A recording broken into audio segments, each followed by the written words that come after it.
Welcome to the Nerdtastic in 3D podcast. It's Nerdtastic in 3D. Oh, it's Nerdtastic in 3D. Yes, it's Nerdtastic in 3D. It's Nerdtastic in 3D. Bong. Gong. Ladies and gentlemen, welcome to Nerdtastic in 3D, episode number 37. If you haven't counted, we have actually time traveled. We have gone forward. Are you going to do that every single show? Yes. Awesome. 37. We have skipped over episode 36 because apparently we recorded episode 35 twice. It was so good that we needed it twice. 7 episodes. Do you know what that means? A lot of weeks. We are actually a few weeks away from our 1-year anniversary. That's not right. We're like pretty 15 weeks away. No, we've from the first moment we started recording, the first, literally our 1-year anniversary, not our 52-week. I'm like, I was just gonna say we're not. Your calendar math is poor. No, my calendar math is accurate. My 52-week date, meaning we've actually skipped like 15 episodes during the course of the year. What we should do is should have just skipped episodes just to confuse the hell out of people. So like if we didn't record a week, the next week would be the next episode. Well, okay, 35 confused people. I didn't see your podcast up because it wasn't there. No, but I'm saying, like, if we skipped a week, this week would be, 38. Like, if we had skipped a week, so we really would be almost at 52 episodes, but really there's missing episodes. I don't know. Is anybody There's tracking with a me? lot of math happening there. Yeah, and there's just a thought process that nobody followed. My name is Jason Carter. I'm Jack Eckler. Adam McFarland. Welcome back, Adam. Thank you. Hey, bud. And we been a are a couple weeks. podcast of entertainment industry professionals talking about anything and everything that we find entertaining and or nerdy. So welcome. We're going to try something a little new this evening. We are going to... How many new things can we try? It's us sitting around every on episode is couches something new. talking. Usually we like to try and have a little bit of direction, a little bit of a flow, a little bit of topics to discuss with you wonderful listeners. Threw those out the window today. Tonight, it's just about us. If we had cards, we would have been throwing them. If it was his card, Jason would still be asking, "Am I big one or little blind?" Oh, wow. I had to bring that back Such an up. I'm inside sorry. joke. It's good times. Adam, where you been the last couple of weeks? We've missed you. Man, I was in Seattle. I was in Portland. I had a down week from the show.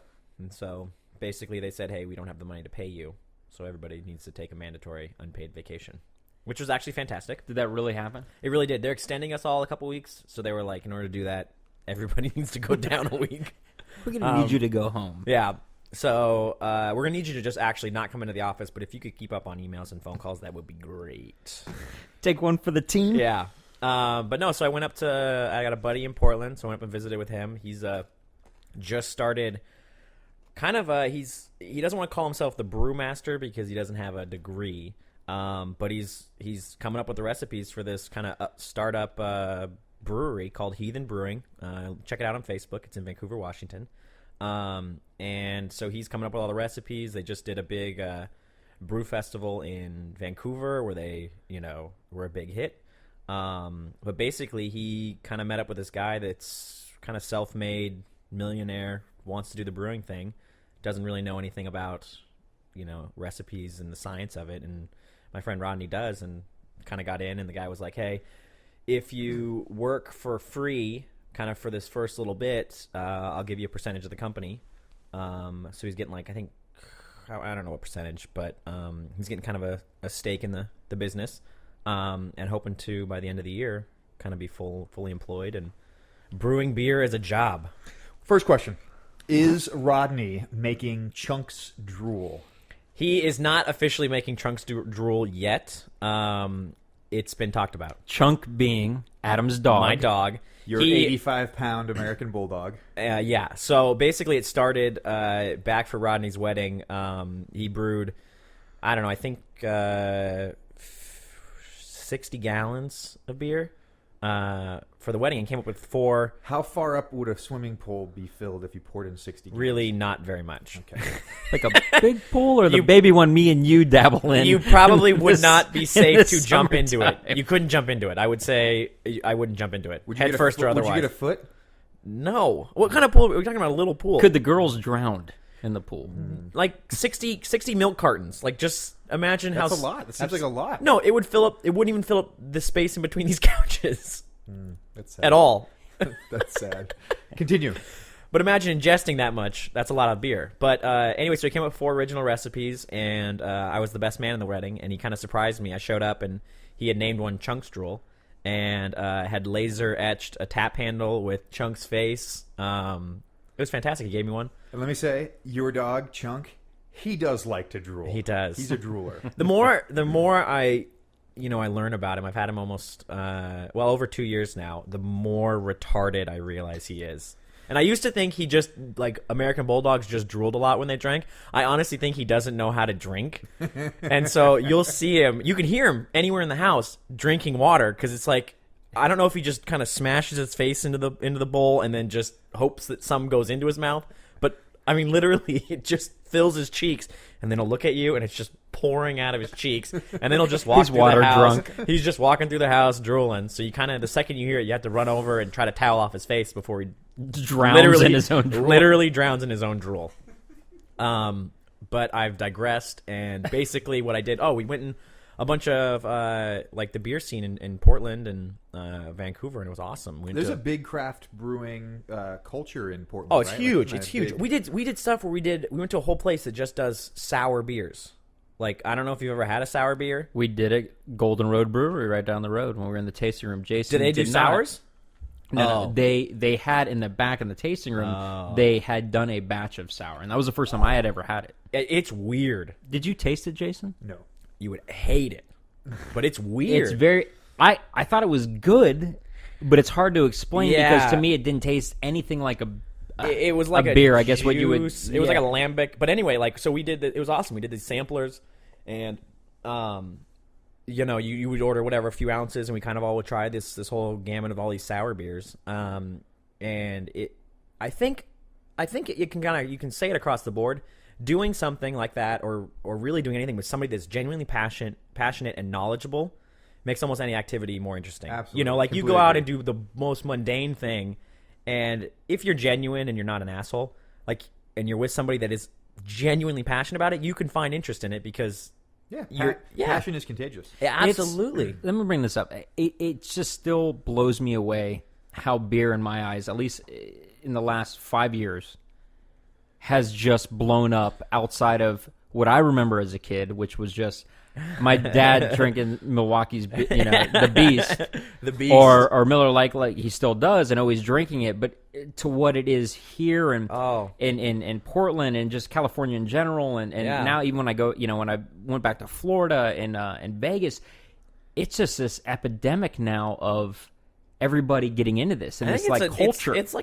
It's like the wine thing. Like, It is, where it's like there's completely. like the food pairings and what kind of beers are going with this, and it's a whole world that outside from getting your buzz on the weekend, it's actually a pretty huge scene. But needless to say, so we went to, I don't know, 6 or 7 different breweries, and then he's got his home brew and a keg on tap and his kegerator at the house. So we're sitting around drinking a lot of beer. But it was So awesome. what did he have at home? He had an IPA that was a little bit rough. Man. But I'm getting there. I IPAs can't. are I pretty- try. Yeah, he's grown his own hops. He's got his hops grown up to the kind of peak of his house that are finally that. So is that all he's doing? No, so his day job is he works for a Steam company.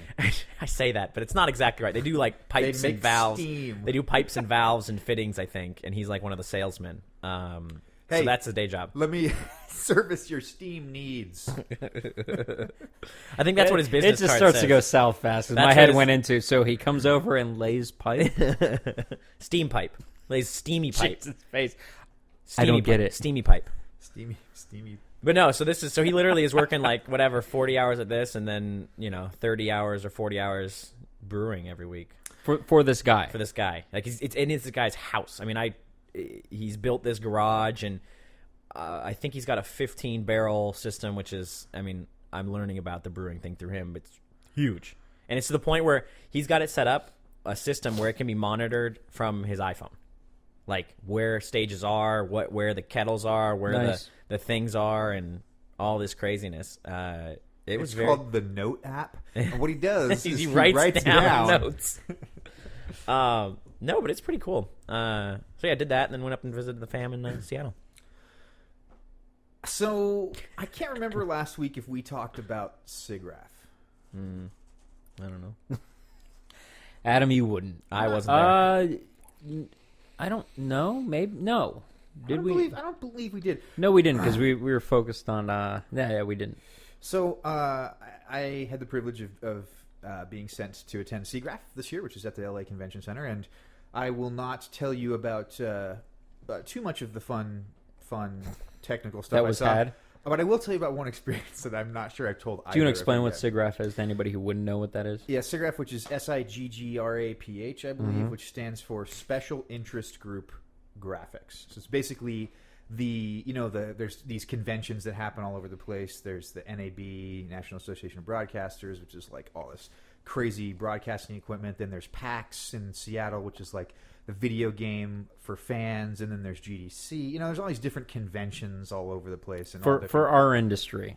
For all kinds of industries. All industries have different conventions. No. I was just saying, for our industry, in film and 3D software, SIGGRAPH is sort of the convention. Yeah. Anything you're doing with utilizing high-end computer graphics, this is the convention to be at. A lot of cutting-edge, very, very cutting-edge stuff.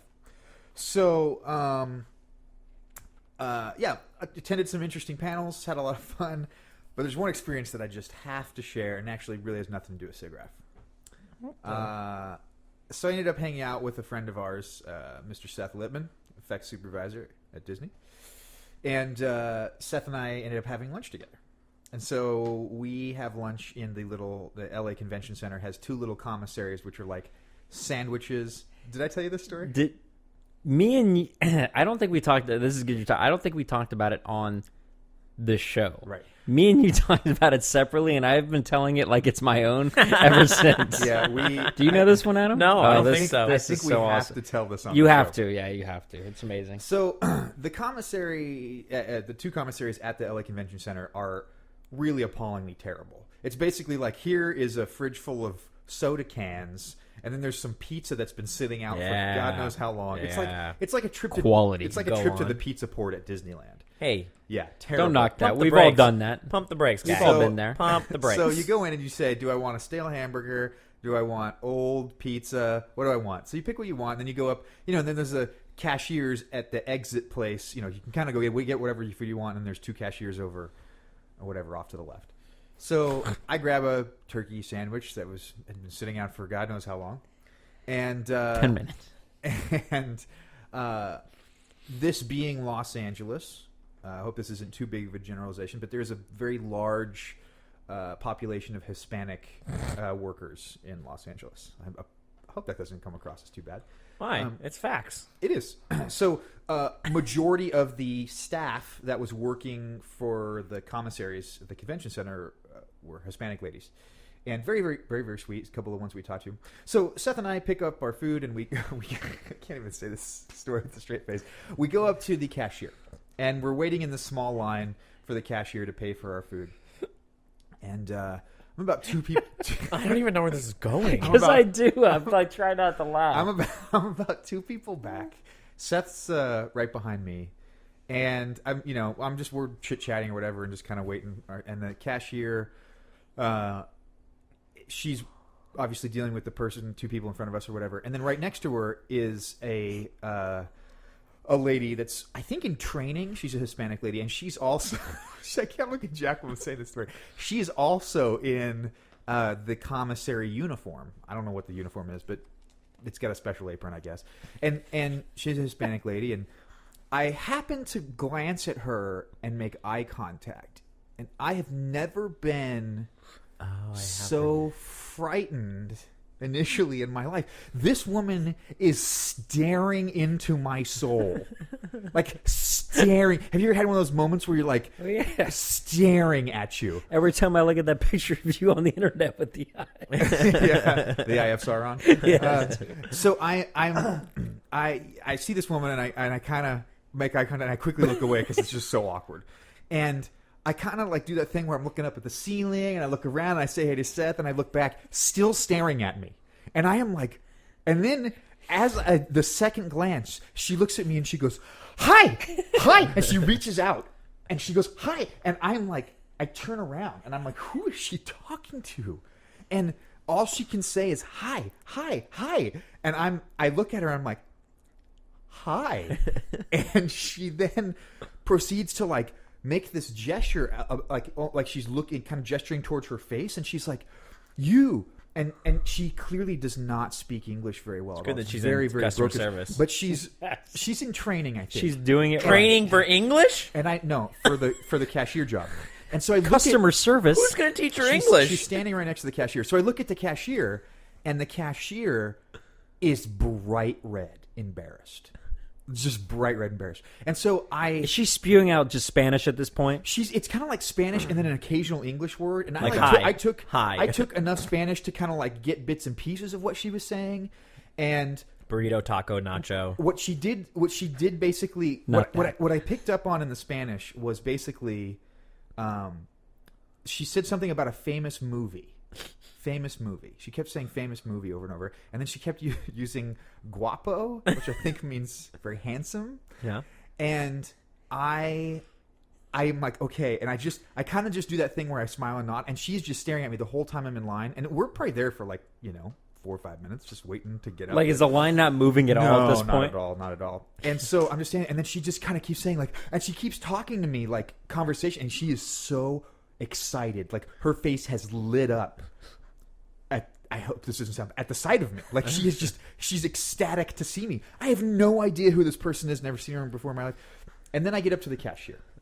Seth, the guy behind me, he turns to me. He goes, "Dude, I think she thinks you're famous." And I'm like, "Oh gosh." And so she leans into the cashier and just goes on this tirade of Spanish sentences to her, and I didn't catch any of it. And so the cashier turns to me and she goes, "I apologize. She wants me to tell you that you are the most handsome man she's ever seen in her life." Which I followed with, "You clearly need to get out more, lady." Absolutely. And that she thinks I'm one of the best actors to ever join, and I quote, "the craft." and that my latest movie was one of her all-time favorites. Oh, God. Now, Did you ask what was the latest movie? No, here's where it gets interesting, because I don't know who would have done what Jason did at this point. Because as normal folk, we would have... Go ahead, Jay. I couldn't handle the level. And at this point, she's making such a big deal, this little woman in training, that other people around us are starting to look and wonder if I really am somebody. And then they see me and they're like, "What the hell is she talking about?" But it's embarrassing. So I instantly I get out my corporate card and I pay for lunch for Seth and I, and I move on. And I'm thinking, okay, I just gotta. And then she's like, okay, bye. And she's just, it's Popeye? bye. It's so awkward. And then I'm thinking, like, okay.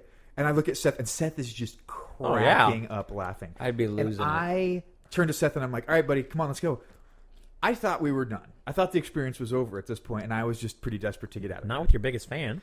She follows us. Yeah, she does. And she just says the word "sit" over and over and over again. Sit. And she's gesturing for me to follow her. Sit. So she goes up to a table, and I get that what she's trying to do is find a place for us to sit down. Well, this is a big convention. Any seating is gone at this point. So she goes up to a table of people who look like they may be kind of finishing Was this up. on the second floor food court? No. This is in the one downstairs. It's on the West Hall. The other hall. Okay. So she goes up to a table of people, which there's still some food there, but it looks like they're towards the end of their meal. And she goes and she starts pulling out their chairs and basically like scooting them away. Like basically ushering them away. And then one seat, there's like one free seat, and she like looks at me and goes over, and I instantly look at Seth and I'm like, no, it's okay, we're gonna go. And she's like, sit, and I'm like, she's like, movie star, sit, and I'm like, anyways, we finally just get out of there, and I was so incredibly embarrassed. Who did she think you were? That's okay. One, how could you leave with that? How not could you knowing? leave with not answering that question? Two, You didn't sign an autograph for her, take a picture. You were horrible. You're a horrible fake celebrity. You're the worst fake celebrity ever. You're the worst You don't kind. understand. I think she saw my soul. I do. She was staring at me And it's so famous. hard. Here's my point. Here's what I'm saying is she probably recognized you from Pirates. And That's your what I told extra him. work lighting the cannon. She probably saw that. And in your latest movie, which was that, she thought that was the best ever. I'm guessing Adam Sandler. I'm not sure that's a compliment, but thank you. What was his latest movie? Because if it was I don't Jack know. and Jill, I don't know. that one sucked balls. I'm reaching here, but Who would it be? I just don't get. I told him, I go, I would, dude. I hope someday I get rushed like that because I'm gonna take it as far as I'm getting pictures. Yeah. If she's gonna give me free lunch, I'm going to live the dream for that moment. Until the LA she goes to Convention try to Center. sell it on eBay and someone calls her out as fraud. Oh man, it was definitely very intense. I can't believe you just locked up and didn't get more info on this. I'm surprised Seth Especially didn't from ask. the English-speaking one. Seth didn't want to know. Oh, no, I think what he did. He was laughing so hard at the scenario. That's the thing. You Adam, understand? I would have lost it. I Oh. might not have been able to keep it under control Like to she ask was, that. you know, like working in this industry, we all know that when you meet people, it's just kind of nature that you don't make a huge deal, right? Right. Like one of the first things they teach you when you were, you know, started as a PA at DreamWorks is you're going to see famous people. You don't go up to them. You don't bum rush them. This is a safe place for them. You know, you give them their space or whatever. She didn't get this message working for the LA Convention She's still Center. trying to speak English, so frankly, that Give her a break. Was Yeah. making such a scene. Like I said, other people were looking. Anyways, I digress. It was, So- If you had been in the South Hall up top on that dude, this would that for people who don't know, that's like the big yeah. indoor food court. Dude, it would have took this story to a level that you wouldn't have been able to handle. How you feel right now with your anxiety would have went to a level of you would have left the convention. You told Seth, "I'm going home." Yeah. I will return next week. So, sidebar, I mean, kind of related to random you're famous you're people. not famous. No, this wasn't me, but we went and saw Expendables. I want to see it. Terribly awesome. Yeah, is it fun though? Oh my gosh. Oh my gosh. I mean, Arnold Schwarzenegger and Bruce Willis ripped the doors off a smart car and are driving her inside a building with machine guns. I mean, I don't understand. There's no more I need to explain. Chuck Norris, Dolph Lundgren, Thor's brother. I don't know who that guy is, but he's there. Terry Crews, the black guy. Bruce Willis. Jet Li. Whatever, Transporter. This sounds like an expensive movie. Literally. I think they. Sylvester But I think they do a Stallone. lot of. I think they do a lot of it on favor of them all working together. Yeah. I think is what it is. It's like a fun Terry experience. Crews is literally one of the largest physically ripped men I've ever seen. Like, you've seen The Rock when he was ripped. I think Terry Crews tops it. Like, I don't know what that guy was on, but that should be illegal. Stallone knows Willis and Arnie really, really Also, well. best. I mean, I can't even tell you how good. They were on business together, weren't they? For the Planet Hollywood, yeah. But yeah, that went well. That went real well. For a while. I Yeah. loved those restaurants. They're still around.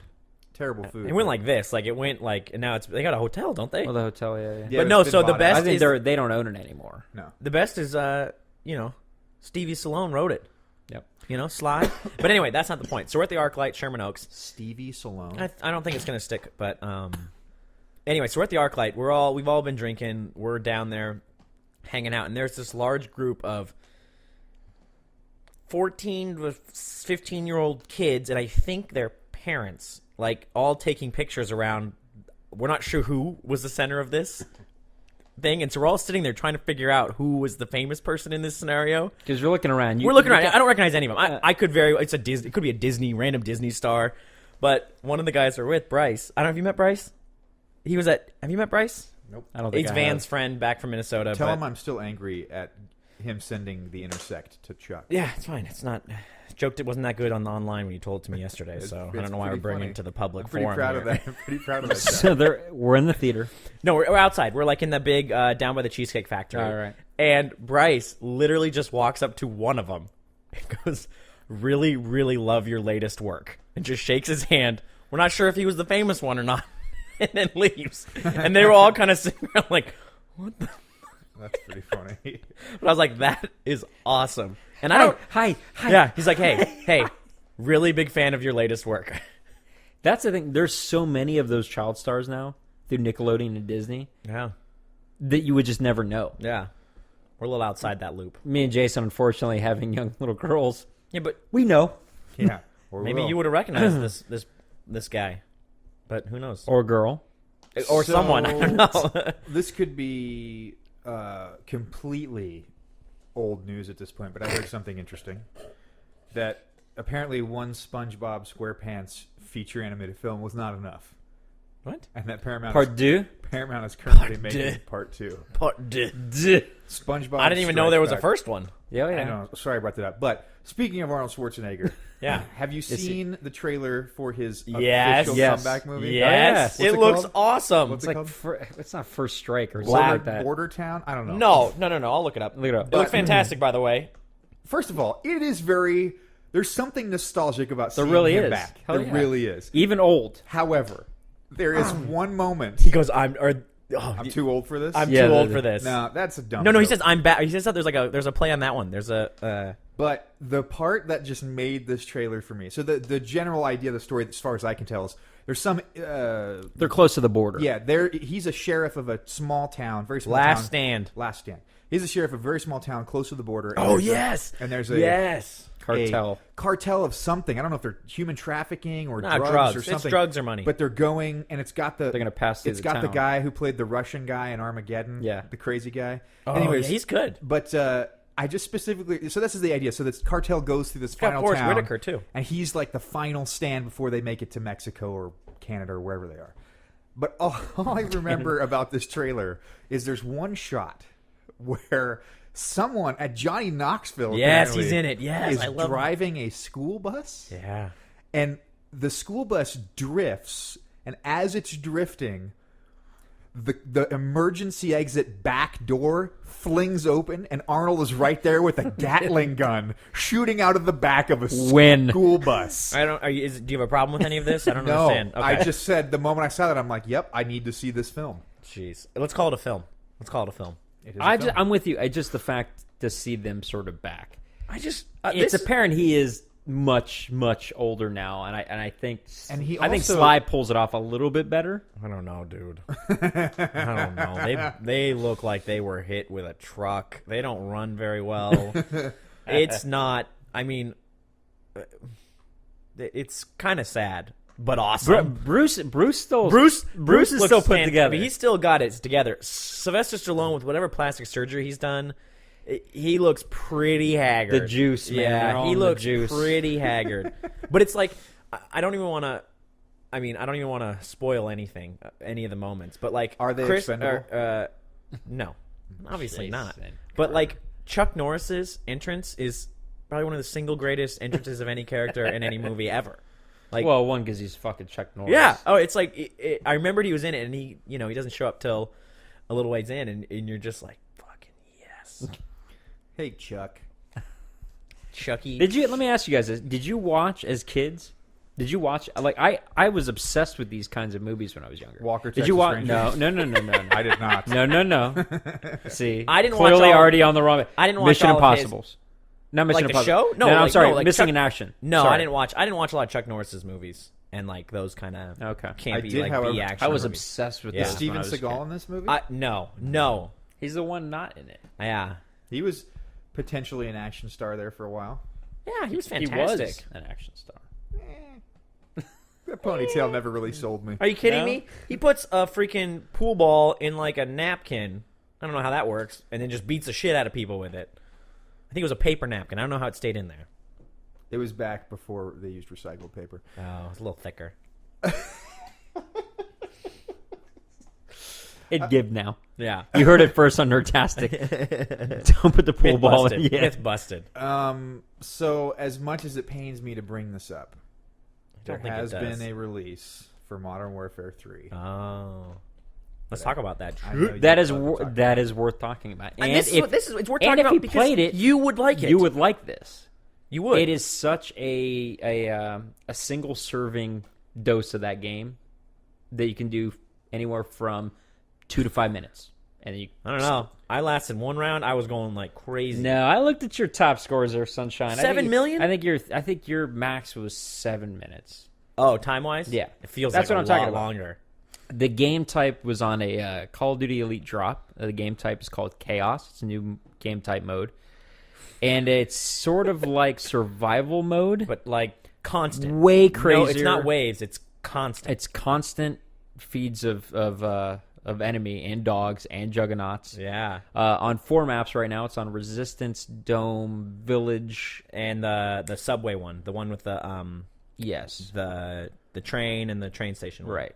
And there's care package drops. It's time based, and it's care packages. Care packages get dropped every so often, but it's not the care packages you're used to. You'll get because it's a time based game type that the time only keeps going if you kill people. If you keep combos, like if you keep hitting people, killing people, pick up a picking gun, up guns, or pick up a dog tag, or dog tags. So everyone dies, they drop a dog tag. So it's like you have a little bar. And your combo meter, and so it's like as it goes down, if you just keep going, your combo meter keeps going up. And every level, certain numbers of combos, you get a new perk. You get quick reload. You get all the perks as you get going. And you can either play by yourself, is it up or 2-player. That's it. Oh, just 1 or 2? Yep. Have you played 2? Yep. Matter of fact, that was the only way I played until the other night. I was just trying to by myself. Fucking awesome, it's fun. It's fun with 2 people too. I would imagine it's more fun. But you run out of ammo. You have a certain number of last stands where you fall to your feet, and then basically you have to kill somebody to stand back up. Yeah. And but it's crazy fun because it's just fast. The games are like I said. If you last past 3 minutes, you're doing something right. Yeah. It's kind of those nights where you don't need to get into this crazy online thing. You don't need to do a big spec op mission. It literally is you jump in, and the nice thing about it is like survival. You had to play for 15 minutes to get into the really heavy stuff. Like, you could always make it through 4, 5, 6 waves without too much drama. But this one, it's like you're fucking in, and it's... Yeah, it starts, and it keeps getting heavier. Yeah. So as the time goes on, and eventually what ends up happening is it's almost nothing but juggernauts. Yeah. Oh, I haven't gotten... I don't know if I've gotten like 4 or 5 or just like staring right at you, and you're running around, and you'll be looking at probably... you could potentially be looking at like 30 guys. Like, just on you. I sincerely think though after this and looking at all the stuff I've downloaded now since that game has been out, for the Call of Duty Elite price that they put out there, more than worth it. Oh my gosh. And I haven't even done a tenth of what they've given. Like the spec op missions now, how many are there, dude? There's like I don't know, 20? Just a ridiculous amount of spec op missions you can do, plus all the new map. Completely got your money's worth. Now, what I had heard recently is when you got Elite, it showed obviously your Modern Warfare 3 stuff, but it also had your card from Black Ops. Yeah. Now, what I've heard, though, is there's going to be Black Ops 2 is going to be its own sort of thing. Yeah, because it's not the same company. It's not... No. Right, so it's like... But I didn't think... So wait. But neither was Black Ops. So it was weird that you kept your card. So that is weird. You're going to have to... You would have had to do anyways. It's a year subscription that you re-up.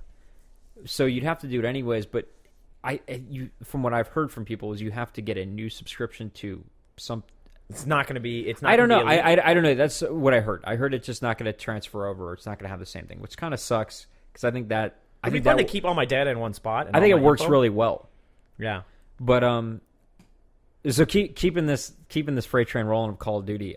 So I've been watching. They've started releasing a shitload of Black Ops 2 footage from Gamescom. Have you pre-ordered it yet? I'm going to. Yeah. I'm going to this week. So Gamescom, I believe in Germany, they had a bunch of playable demos, and they basically brought out a lot of professionals to sit and play this because the main guy over at Treyarch wanted to see what that was all about, what the MLG guys, what they liked, what everything else they wanted to see. And he went to one of the big tournaments, and he watched Halo, he watched some Call of Duty, he watched some other stuff, and was like, tweeted out everything else, became obsessed. Was like, holy shit. I want this with my game. I want this to be a playable option in these leagues and these tournaments. So he released a bunch of stuff that basically he said he's gearing a large portion of the game now to Major League Gaming and competitive gaming, which I'm super excited about. Along those lines, the biggest thing I think is cool, and it's a direct take from Halo, is their matchmaking system. So now they're going to have ranked sort of games you can play where in Halo, I guess, I don't know, and you guys will have to fill in, where it'll pair you up to people of your same rank, which is a big thing in Call of Duty now that frustrates a lot of people. I'm sure even including Jason, you can end up in a server with guys who are, 15th prestige and just wreck your ass over and over. Yeah. And I don't want to play this game. Where Halo, you jump in, and unless you're playing with guys who are high, which this happened to me playing with Josh and those guys, I was 1 and they were 20-something, and I don't think it knew what to do, so I got stuck with those guys. I didn't know what to do.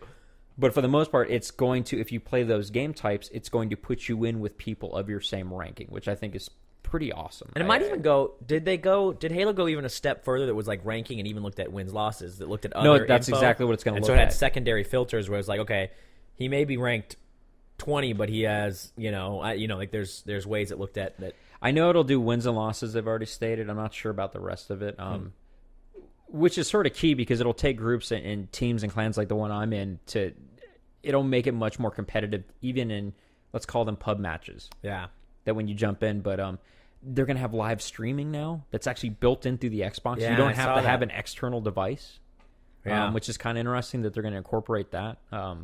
It's the realization of all the YouTubes, the commentate. That's exactly. I mean, they're so big serious. market. Yeah, their big market's huge with that. But I'm excited. I'm excited about a lot of stuff that they're saying, and that and I guess Treyarch's always been known for that as well as that they're showing a lot of love for their actual true fan base. I know there's a lot of people who maybe will just buy the game for the start, but their biggest fan base, and it's why it's number 1 typically on Xbox Live, is that huge multiplayer experience. Yeah. They also talked about zombies. Yeah. Different game modes in zombies too. Huge. If maps. there's ever going to be anything to pull me back into the Call of Duty franchise, it'll be zombies. I think had you not, the problem with the Modern Warfare is you really needed to have Elite to get all this like extra gameplay stuff. But I think you honestly would have been into the Spec Ops, the Survival, and the Chaos mode. I think you would have genuinely found interest in those. Like, For sure. The problem is you Those would are co-op experiences. Yeah. Or the problem is single you player. would have need to have spent $110 to be where, like, I thought about, like, oh, we could get you a copy of the game, no problem. It's like, oh, well, shit, now you got to buy a download, you got to do this, you got to do that.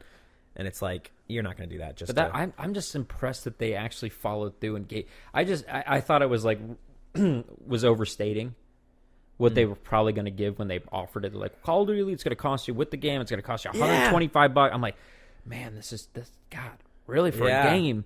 But we're gonna give you all this stuff. I'm like, you're like, we'll see what happens. You're gonna give me some emblems or something. Yeah, dude. Because we bought in well before they, you paid before they get. No, delivered. I got it at the convention. No, but like, yes, you bought it way back, and it's like they've got our money now. They can really do what they want. And that was the thought process, and they have consistently delivered. It's to their benefit. Oh, absolutely, to make it good. Because then the next time they want to offer this, they charge a little more. I would have paid $100 for what.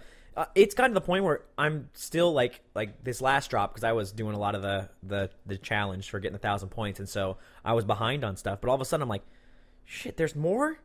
Like, they just released 2 more Spec Ops missions and Chaos, and I was like, holy cow! Yeah, it's I can't keep up. It was very apparent they kept the team going. Yeah, of people just working on crap as they went along. I'd be curious what the number of people that purchased it outside of Elite, because you can still buy it, in a week. You can do it like Chaos. Yeah, I think it's like 1,200 Microsoft points or something. I mean, you can buy bits and pieces. I'd be curious how many people just did that, like did the a la carte kind of thing, buying 1 or 2 rounds of it, or versus people that did the DLC. I don't know. Yeah. So you brought this up, but we should probably chat briefly about your experience with the massive challenge. I did, buddy. Hold on. Let me look and see how many I did. Obviously, everybody's talked about the Avatar 1,000 points. By the way, did the video end up online anywhere? Oh, I'm still gonna have put it. Up. Okay, it's bullshit. Josh is like, no, just it's push not. B. It's on video. Just push B. Just push B. Blah blah blah. I'm just gonna say it worked for me pretty easily. Hold on, come on. Let me see where this is. I think I did 20.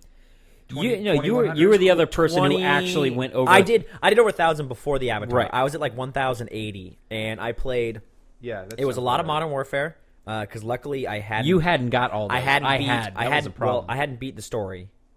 I got lucky because I played on a different Xbox before the cloud started and before you could really easily transfer. So I played on an offline account that wasn't my account. It was just like the one I made on my old roommate's Xbox. And so now I'm online, and I was like 60% done on whatever the hardest, veteran. So I beat that, and that maybe got me 400 by the time I got done with that. And then it was a bunch of Spec Ops. I got some in trials. I got Doritos. Crash I did Course. not get any in Doritos Crash Course. I think I only got the basic one when we first started. like thanks for playing. Like, that Jason and I did a bunch of Portal. I probably got a couple hundred in Portal. We did have to look up online on a couple of the achievement things. I'm sure you mentioned that for these crazy ones that we would never figured out how the fuck to do them. You know, it's interesting because those. And so I'm big into the achievements, and the ones that you would never figure out the solution. Like, are dumb. Like, or there's hidden stuff all over a like map. walk that you'll over never to this find. wall and high five it. Like, how am I ever gonna fucking do that? But see, that stuff doesn't bother me that much. It's like, okay, so I look it up, whatever. Yeah. At least like, it's still achievable, even if you quote unquote cheat. But there's a whole section of them, and Jack, I think you probably ran across a couple of these for Modern Warfare 3. But there's some achievements that go out there that I think are impossible. Like, unless you're the top... circumstances have to be so right on some things, dude. Well, like, as an example, you know, I actually, after the challenge, I was playing through the Halo Anniversary, which is the redo of the first Halo game. And, you know, the big... Adam, you've played it, but there's the library, which is the famous, like, really intense, constant spawning of bad guys. Like, just, you want to get through that level as fast as possible. And there's an achievement for beating it on the hardest difficulty setting in under 30 minutes. And there's also an achievement for beating it on the hardest difficulty without dying. And I can't go 3 steps. I literally... Like, when the game starts... So you get... I did beat the level on Legendary. Okay, the not dying, can you do it on the easiest level, too? It's just as long as you don't die. No. That's only on the hardest difficulty. Okay. So I beat that level on the hardest difficulty. I think How many times did you die? I think it took me 4 hours to do that whole thing. Hundreds of times. Yeah, that's one of those levels where you want to throw the controller at the screen.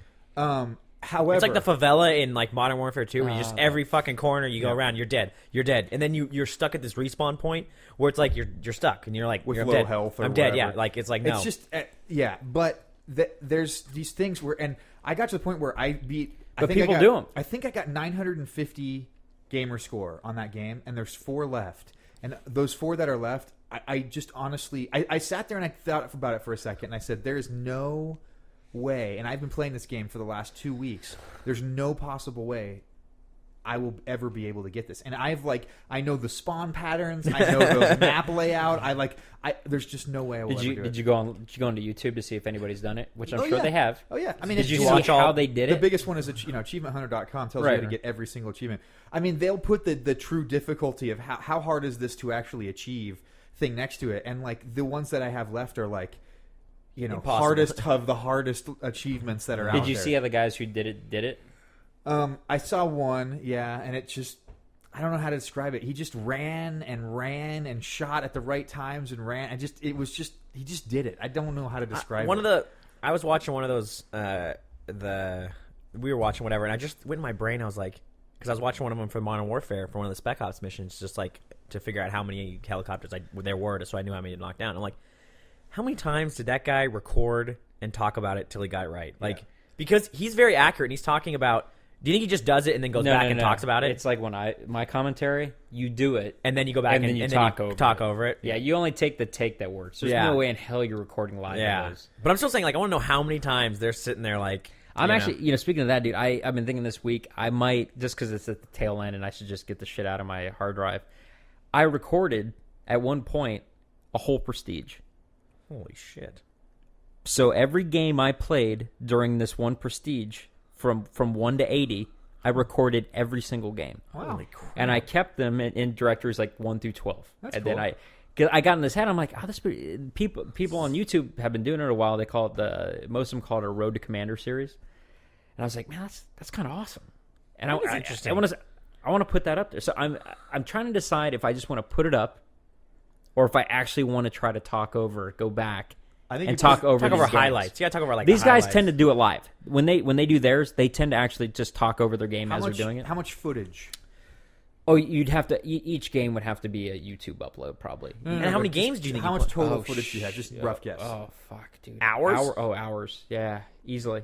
I mean, like 2-3 hours. No, it's got to be tons. It's got to be. Yeah, it's got to be. It's 20. It's hours, Jay. Okay. Because in one night I might only go a couple prestiges. So take your, let's just say 20 hours. You take your 20 hours. You can multiple prestige. I'm not sorry, prestige. Level, yeah, I'm like multiple prestiges in 1 hour. So take this, say 20 hours of gameplay and make a 3-minute time lapse and put it up on one YouTube video.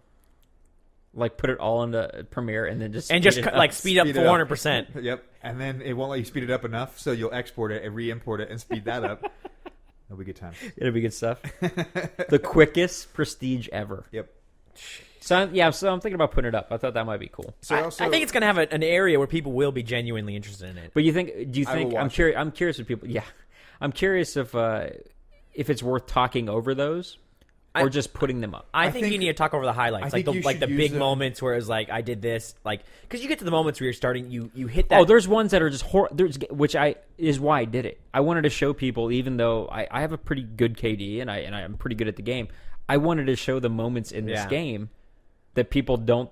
They only like, oh, you're just so good. That's why you play it. No, there's games I am the worst one there by far. Jason, you would just be the king that game. There's game. I don't know. The game is built. Not the king. I mean, you would just maybe be a little better. And we talked. Me and Sinister talked about this the other night. There are games, especially Sinister. I was talking about this the other day. But to get him back on the show. We play with a good group of guys typically at night. And if you end up out of, let's say, a rotation of the map where spawns are, and you're not with the group or whatever, you could just do horrible. I mean, you go from games where you're getting 40, 30 points a game to you're the guy who just went 6 and 20, and you're like, I swear I'm good at this, guys. Never mind. Yeah. And it's just you're in this bad rotation, and it's funny, and that's why I wanted to do that series. I'm like, I want to show those games. That you maybe watched me play the map 2 maps ago, and I ran the same routes. Oh my god, I did awesome, and I almost got a Moab and all this, and then 2 games later. Same route, and I'm the worst guy on the map. Yeah. Well, there's also those games, like especially when you're trying to level up, where you hit like this perfect moment where you're getting 10,000, and like a game. Oh, then you're like you peak. get the points because you just got your 200, your 2,500 kills with this gun. You got your blank, and you got all this stuff where you just hit this like you plateau. But then you plateau, and then you're stuck, and that's where you'll see. Like I have folders that are only like this level to this level, but you open the folder. I probably had 6 or 7 games. It just took that much longer to do that. Yeah. So I think there's some place in the world for that. I just don't know. There's a way to present it. There's like a way to make it digestible. Well, I'll do a playlist for it, and I'll figure out what I want to do. But I may as well put it up. It'd be fun. So we talk, a lot on the show about our different interests and what we like out of games and stuff. And one of my things is I just love interactive storytelling in general. I was a big fan of the Choose Your Own Adventure books growing up. So was I, though. I'm playing through Mass Effect 3 right now. Started that up, and first of all, those games, it's amazing how long they are.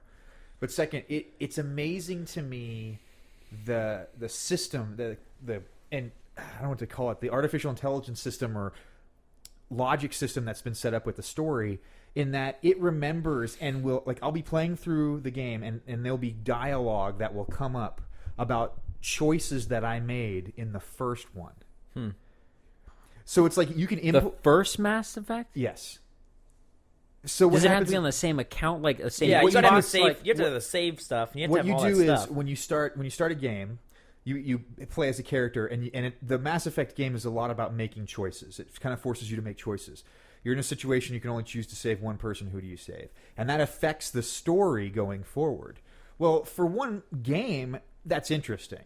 For 3 games now, you have unleashed a tree of storytelling possibilities and forks and directions that's amazing to me. And if you think about the sheer number of dialogue lines that have to be recorded for all of the possible decision trees that have been made, it's amazing to me. Have you ever gone back and altered just to see? I haven't, just because it takes so long. But when you start, you know what I mean? Like, when you choose which one, I'm going to choose the girl this time. Yeah. When you do start a game, it asks you, do you want to import a previous Mass Effect character? And basically, I've played the same character. I've just played the default Commander Shepard throughout the whole thing. But it's amazing, and I remember it on the second one too. I literally was just playing last night, and it made some comment about a decision, a very key, important decision I made in the first game, and I'm being chastised for that decision in the third game. And it's an amazing concept to me, like just from a engineering and planning. Is it a good game? I think. Well, no, it's an amazing game. Okay. I love it. It's absolutely amazing. But I will say they're extremely slow games. So, we talk a lot about a lot of action-packed games, a lot of Halos, a lot of Call of Duty, stuff like that. This is the opposite end of the spectrum. This is extremely slow. It's much more like this is the closest thing you're going to get to an interactive movie. It is there's a lot of drama. There's a lot of dialogue. Was it the Noir, L.A. Noir? Did you play that? I had friends who played it, and it sounds similar to that, where it was all decision-based and story-driven. Well, it was all story. There was no real action, I think. There's action. I mean, there's combat. And is it a first-person shooter? It's a third-person. Oh, okay. Third-person shooter, and it's but you can choose to have different things. You can choose to be a soldier, an engineer, a biotic, which is like you can have special powers and things. But I just chose to go like generic soldier. So I'm playing combat, but even the combat, it's not like. Is it like that? It's pretty slow. Did you play? Oh no, so it's slow. But like, for all it was a super short and very linear game. But the Bourne game. We played that. I think where it's literally like just button combo. Like there's not a lot of skill involved, but it's like you'll be doing this fight scene where it's you'll be fighting, and then it'll go to a cut scene and it's like at this moment hit A, like A will flash up and you have this. But it's shot and the way it's presented is very much like the movie. So you're sitting there and you're feeling like you're playing the movie, and it's like scenes you saw. It was very cool. It was a game you got used for like $12, and it was awesome it's to a big play. Unreal Engine. Yeah, it was super cool because you're literally playing like the scene where he's in the room with the pen. Like you're doing that stuff, and you're just like so pumped. And all I did was hit like A, X, like at the right moment. It was like I'm the least involved that they tell you to hit. Oh yeah, it's like so, but it was so visually awesome. Well, I definitely highly recommend anybody I will say they're a big time commitment, but if you can take a step back from the action games and you want to just experience something different, man, are the stories. I'm a big fan. I like a lot of detail in stories, so I like movies that are much longer because you get to experience more detail. Right. And these are like, I think I put in 80, 90 hours into the second Mass Effect, like 60 into the first one, and I'm sure this one's going to be even worse. So it's like, Did you just start playing the third one? Yeah. But anyways, I definitely recommend them. But they're basically big, massive interactive movies is what they are. And it's the closest thing I've found to a interactive passive experience. It's Minecraft? Definitely better storytelling than Minecraft. How's that going? Did you see the Conan review of Minecraft? Oh yeah. I love those. Those are so good. Still playing? I haven't for a bit. After I got the achievements, I set it down for a bit, but I will be definitely going back to that. I love that. So game. real quick, going back to the achievements, I got the achievements, and then I went on. When did we end? When was the last day? Right before I left for Portland, right? It was the night of your birthday. Yep. Our birthdays. What up?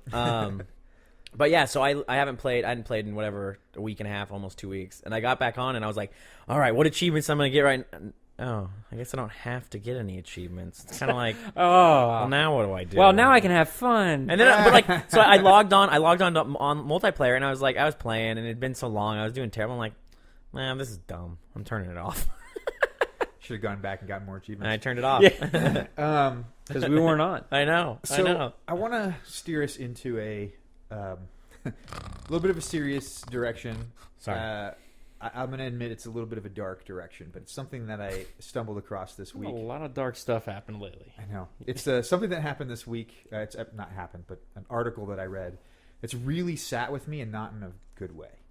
So I read this Gizmodo article, and the title was "The Worst Job at Google." And I thought, that sounds interesting, because Google's one of those companies where it's like, their PR department's awesome. Doesn't everybody want to work for Google? Krispy Kreme hamburgers and. we talked about the reaction I was hoping you might. Yeah. In an early episode, or I wanted to talk about Google. I was that one disgruntled employee who had left, and reasons why he left, and why he thought there's a lot of smoke blown up people's asses about how amazing Google is. Well, all the way down to their what is it? Their 20. How much time you get, that free time they give you to go work on your own stuff? Google 20. Yeah, the 20%. Google 20. Yeah. So the worst job at Google. So Get you this back on was, I didn't know really what to expect by it. Sanitation engineer. Like, what might you think the worst job at Google? Sanitation engineer. I don't know. I'm not gonna lie. I'm giving him a good title. I'm not gonna lie. Having been a janitor at multiple different locations, I don't imagine Google is the type of place where people shit on the toilet seat. I've done that janitor job. Could happen. Done that janitor job. Let me tell you, period. Cleaning a shitter anywhere. Adam, anywhere. If I'm in my home cleaning my shitter, I'm like, I'm cleaning a shitter. Worst job. Hey, with today's technology and rubber gloves that go up to your elbows and, things, you don't even gotta touch anything. It's not so bad. Still in there. Still in there. I'm saying I don't think that's the worst job at Google.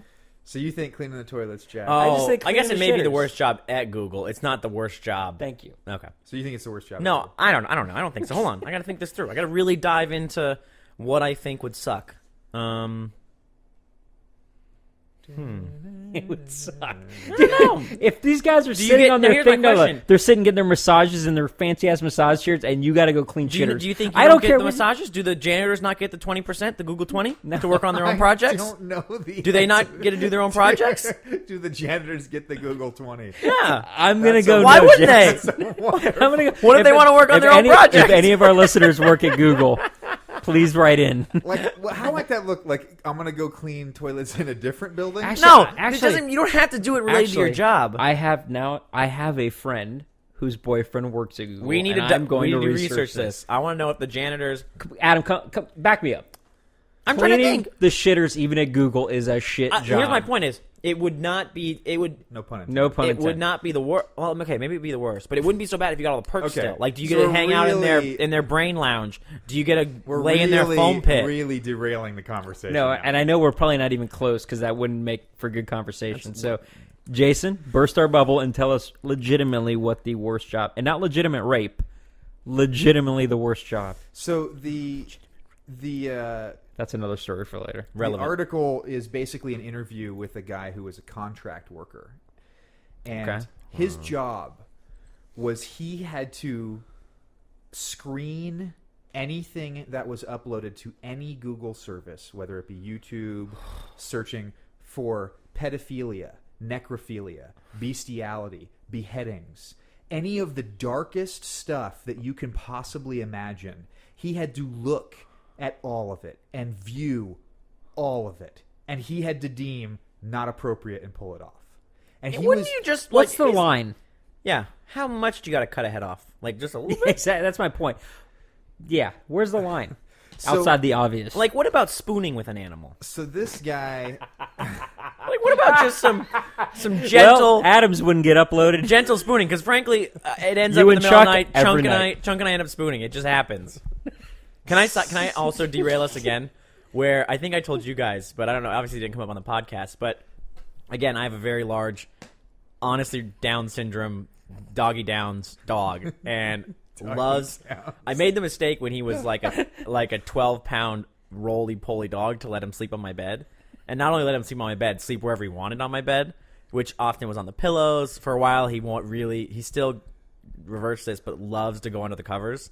Like, absolutely just wants to go on the covers to the point where he'll stand on the covers and try to stick his nose under the covers, but it's like, yo, Chunk, your feet are on the covers. You can't get under there if you're standing on them.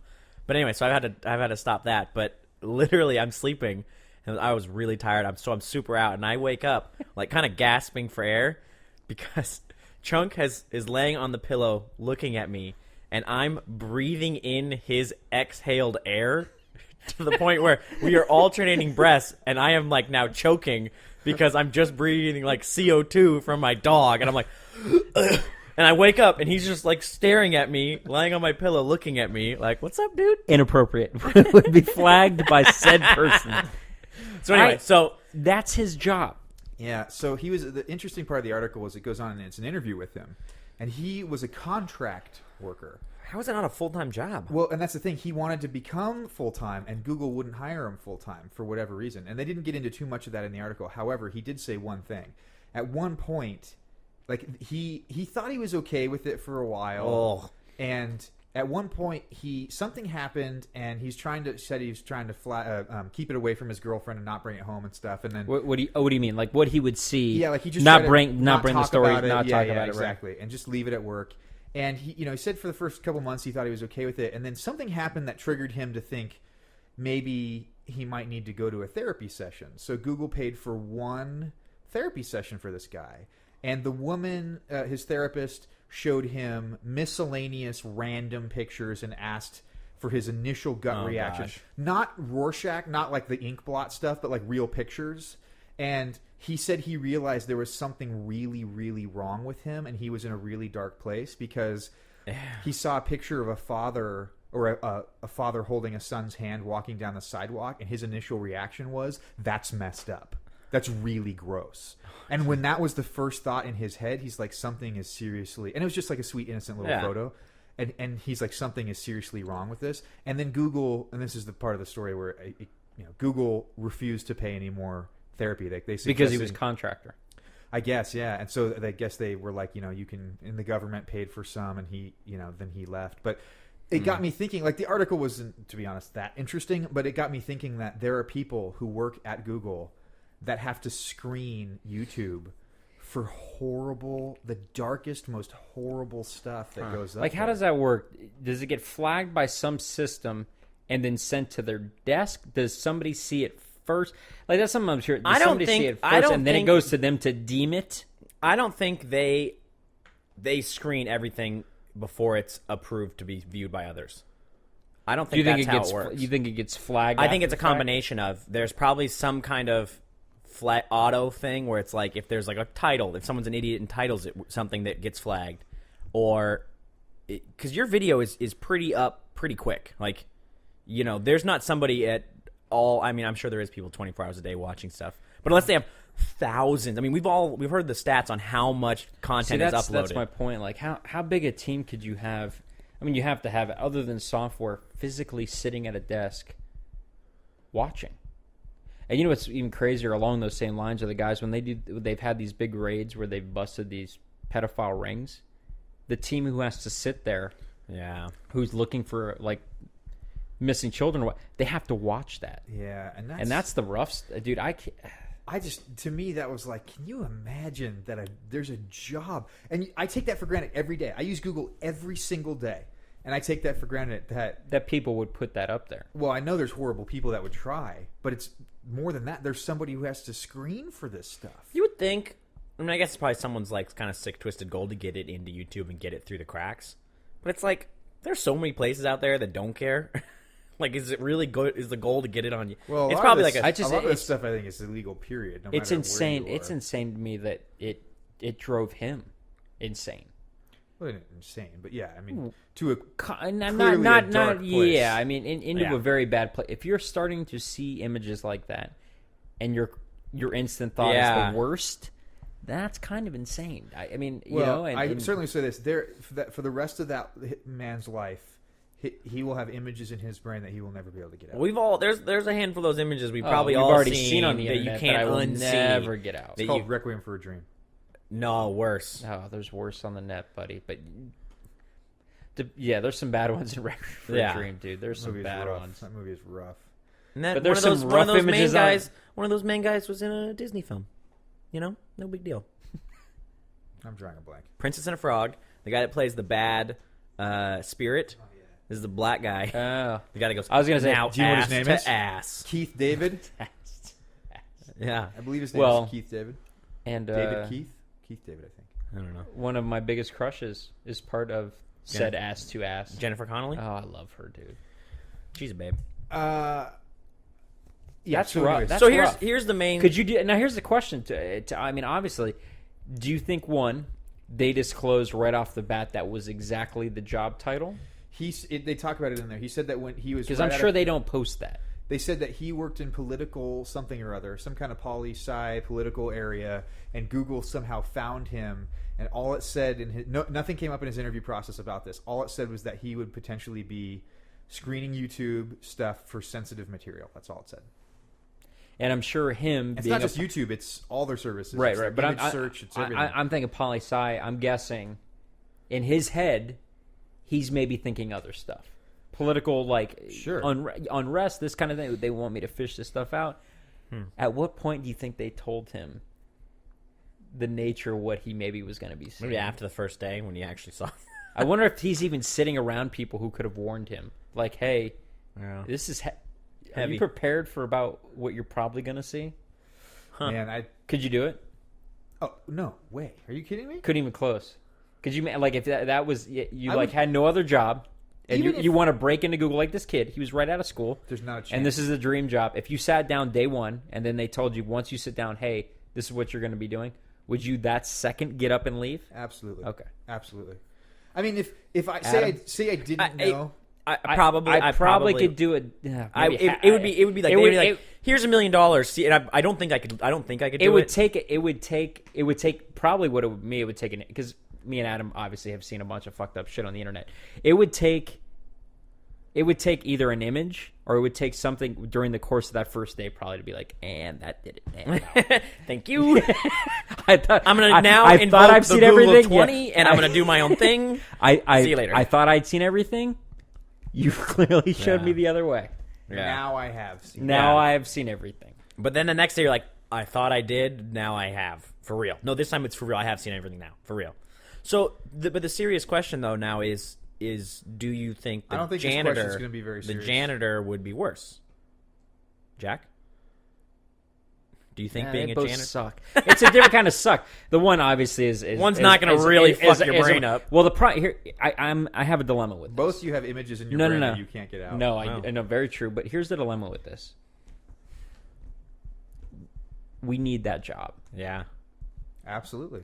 I don't know if I want to be it. And I guess think about it. You're a savior. Do you think anything less of the guy who did it for 3 months? I guess that's cool. Jason, what do you? Of him? No. What do you think of this guy?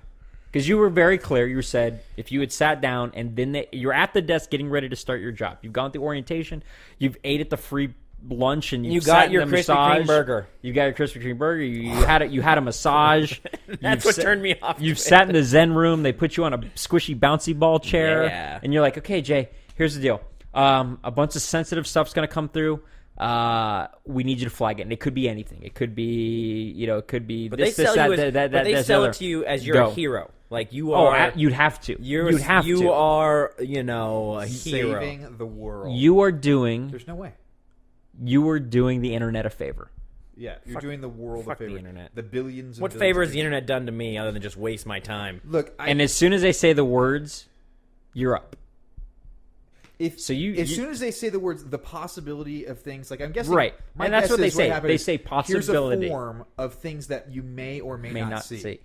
At the moment I see that form, I would walk to my manager and I would say, "I'm sorry, there's no possible way I can do this job." Yeah. Because you feel that, and this is why I'm asking you about this other guy. It's funny you asked that. How would you feel about him now? I have when I read the article, I had zero judgment for this guy other than I feel bad. This poor guy. I feel bad. He has images in his head that he will never, ever get out. Sure, but to me it's back to... I don't have any judgment on his character whatsoever. I mean... Which is interesting because you were very clean cut. Hell, I couldn't even make it half a day to see the first image. That's not I don't feel like I'm supporting the medium or anything or what you'd be saying. It's just Jason's mental, I couldn't handle it. I know that images get stuck in my brain. There have been some images from certain movies that are stuck in here that I don't want them in here. I wish they weren't, but they're in there. And I know for a fact that, images are a powerful, powerful thing. And I know for a fact that there would be images in there that I might not sleep at night. They would keep me up. Like, I think I can make it to anything that came up Pedo Bear style, and then I'd be put down. But you make it what? I think I can make it through the day of some probably really fucked up shit, just because. Yeah, the friends I have and just the nature of the internet. I've seen whatever. Because a piece of me now feels it's desensitized You're saying me. You can handle child. I can handle. Until Oh, I see. Something pedo bear related. Yeah. Like this guy's experience he mentions with the that would do it. And I'd be like, you need to get somebody who can handle this. One of the words in there was necrophilia, sex with dead human beings. But the way it's I weird. don't know if that picture would really bother me. That's the thing, like, because you see Unless so it's many like, movies. like how do you know it's real? Like a It's fucked up body where it's like he's banging the like heart hole. Like that's gross. But like a dead body, a picture of that. See, I'm laughing. That's why I can make it through it, because I would think it was fake. I would think it's so ridiculously fake. Yeah, honestly, what probably we do for a living. Desensitized from I'm so desensitized. Like, everything else. I would never think it was real. Denied. Until it was You're proven. not I'd be like, YouTube. okay, this is not gonna make it on YouTube. Done. You're a dumbass. Done. As soon as it hit, we have kids.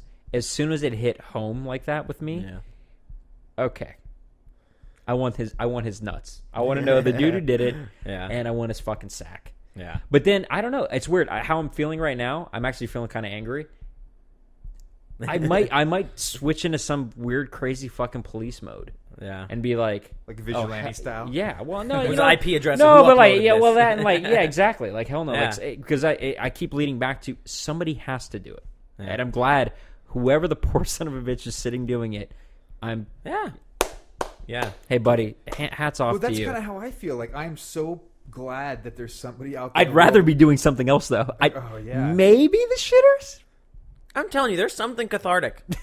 I bet he's, you know, What about this? He's What about staff. this? He's staff at Google. What about this? The other guy's contract. Yeah. See, so the shitter guy does get the 20, the Google 20. What about this? Keep in mind that there could be a prank like the following, because this happened at a college dorm that I may or may not have gone to. Is this a Nobody real out the story? Is this a real one or a fake one? I'm sure I've heard this one. Imagine a whole section of a dorm decides they're going to defecate in a toilet without flushing it, to the point where it is now above the rim and beyond, a mountain of stuff. Here's my as a joke in another like wing or section of the same dorm. Like, all the guys from section B are going to go over to section Q, and they're all going to do this to section Q's I don't know the last toilet. couple guys who went to go shit. They had help. They had like. Did you have a step ladder? Some kind of harness. Did you have a step ladder?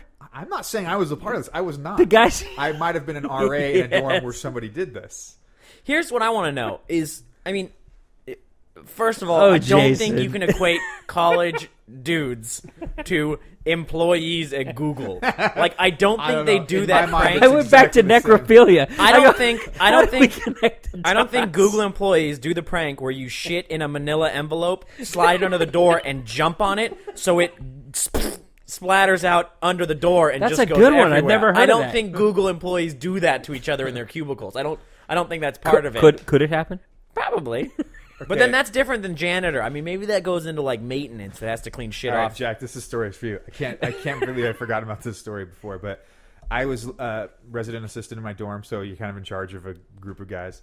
I'm sitting studying for something, doing homework, studying for something one night, and I hear this like remote control kind of windy motor sound, and I like look around the corner to where the door to my dorm room is, and there's a dump truck, like a good size like Tonka dump truck that it's remote controlled and has been driven into my room, and then it does a little like 3-point turn, and it's now facing the door, and then I hear a little beep beep beep, and the dump part goes up, and a human turd rolls out onto my carpet, and it goes down, and here's the best part: it drives away. It drives. Oh God, dude. Clearly, you were winning the best RA of the year award. No, it drove, and it turns out it was actually a guy who had a remote control, and he pooped in the dump truck. And My God! Wait, you're breaking down what happened? Obviously, he had a remote control dump truck. Obviously, he pooped in it, and obviously, he drove it in and dumped it in your room. There's no breaking down of this any more than we've already learned. Was this a funny haha, or did he just not like you? Well, here's the part that from my vantage point, I had no idea what was in the dump truck. No, and I didn't know. Did you I guess? Did it 3-point turn? No. Beep. No, he did. He came in, and then it came in forward, and then it. But did you a weren't little, in your room. You could just see it going into your room. No, I was sitting in my room.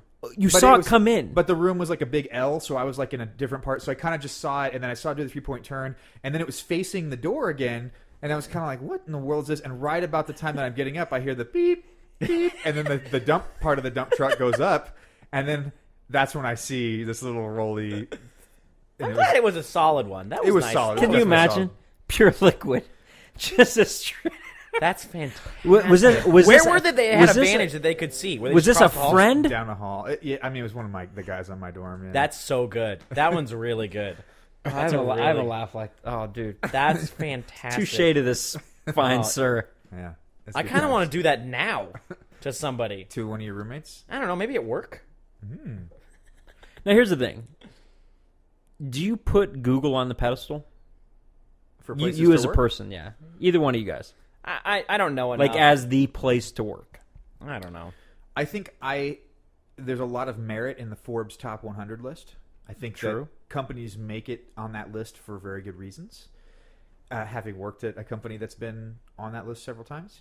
And we both could argue it is a pretty damn good place to work. Absolutely. And so the fact that Google's been high on that list for many, many years, it's certainly a place that has piqued my interest as far as the working conditions, definitely.